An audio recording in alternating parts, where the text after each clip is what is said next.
ஓம் முருகா போற்றி, கந்தா போற்றி, கடம்பா போற்றி, கதிர்வேலா போற்றி. அறுபடை வீடு கொண்ட முருகப்பெருமானே போற்றி போற்றி.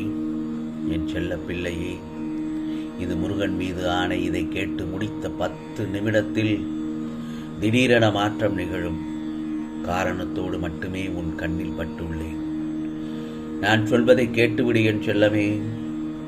இதோ இந்த முருகப்பெருமான் உன் வீடு நோக்கி வந்து கொண்டிருக்கிறேன். என்னை வரவேற்க தயாராக இரு. எப்படி இந்த காரியத்தை நடத்தப் போகிறேன் என்று கண்ணீர் மல்க என் பாதத்தில் விழுந்து அழுகிறாய். காத்திரு, பொறுமை காத்திரு. இதோ வந்துவிட்டேன் என் செல்லமே. நான் இருக்கும்போது நீ ஏன் கண் கலங்குகிறாய்?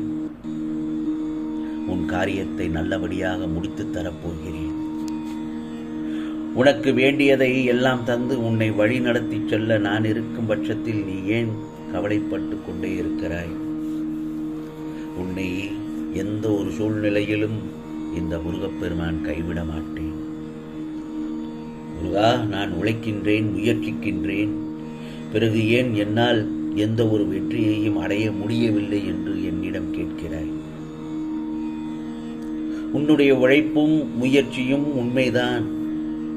ஆனால் வெற்றி என்னும் பூக்களை பறிக்க சில முட்களிடம் காயப்பட்டுத்தான் ஆக வேண்டும்.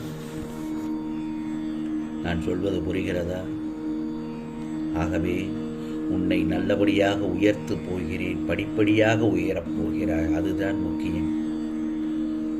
பிறகு மீண்டும் உன் கைதான் ஓங்கப் போகிறது. உன்னுடைய ஆசைகள், எண்ணங்கள் அனைத்தும் மீண்டும் நிறைவேறப் போகிறது. எல்லாவற்றையும் நிறைவேற்ற உனக்கு பக்கபலமாக இந்த முருகப்பெருமான் உன் அருகில்தான் இருப்பேன். கவலை வேண்டாம். உன் வாழ்க்கை வளமாகும். இன்னும் 10 நிமிடத்தில் இதை கேட்டு முடித்த நேரத்தில் உன் வாழ்க்கை ஜொலிக்கப் போகிறது. ராஜயோகத்தில் இருக்கப் போகிறாய். சில நேரங்களில் முருகா, நான் உன்னிடத்தில் கேட்ட விஷயங்கள் எல்லாம் தாமதமாக நடக்கிறது. என்ன என்று எனக்கு ஒன்றும் புரியவில்லை என்று என்னிடத்தில் கேட்கிறாய். தாமதமாக நடக்கிறது என்றால் அதில் ஒரு அர்த்தம் உண்டு. புரிகிறதா? உன் பிரச்சனைகளை எல்லாம் தீர்க்கத்தானே நான் நேரம் எடுத்துக்கொள்வேன். நீ முழு நம்பிக்கையோடும் பொறுமையோடும் இருக்கும் நேரம் இது. அந்த நேரம்தான் இது. தேவையில்லாமல் முருகா பிரச்சனையை தீர்ப்பாரோ மாட்டாரோ என்று நீயே உன் மனதில் போட்டு குழப்பிக் கொள்ள வேண்டாம். அப்படி மனம் தடுமாறும் சமயத்தில் முருகா முருகா என்று என் நாமத்தை சொல்லி வா. உனக்கான விரைவில் நல்லதொரு மாற்றம் வரும். முடிந்தவரை என்னிடம் பேசு. நேரடியாக பேசு. பேசும் பழக்கத்தை ஏற்படுத்திக் கொள். முருகா என்று என்னிடத்தில் தைரியமாக என்னிடத்தில் நேருக்கு நேர் பேசு. அப்போதுதான் நீ தனியாக இருக்கும் உணர்வு மறையும்.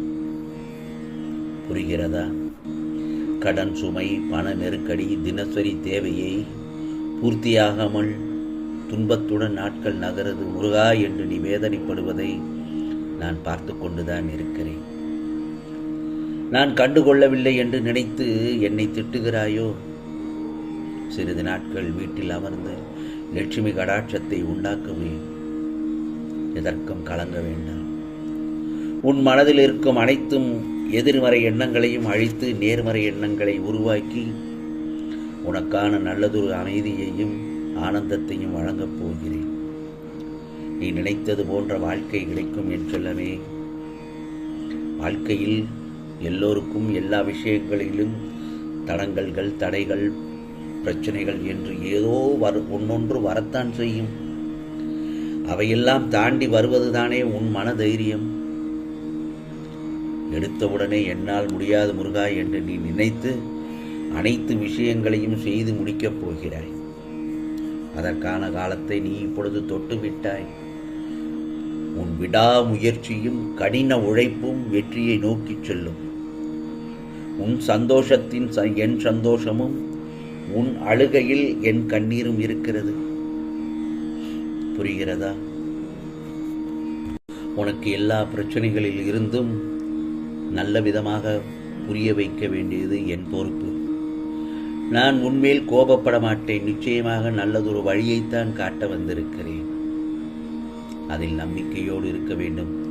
வாழ்க்கையில் எவ்வளவு பெரிய கஷ்டங்கள், துன்பங்கள், துயரங்கள் வந்தாலும் என்னால் முடியும் என்று கூறும் தன்னம்பிக்கை என் செல்லப்பிள்ளை உன்னிடத்தில் இருக்கிறது. அப்படி உன்னிடத்தில் இருக்கும் பட்சத்தில் தோல்விகள் கூட தோற்று போகும். உன்னிடத்தில்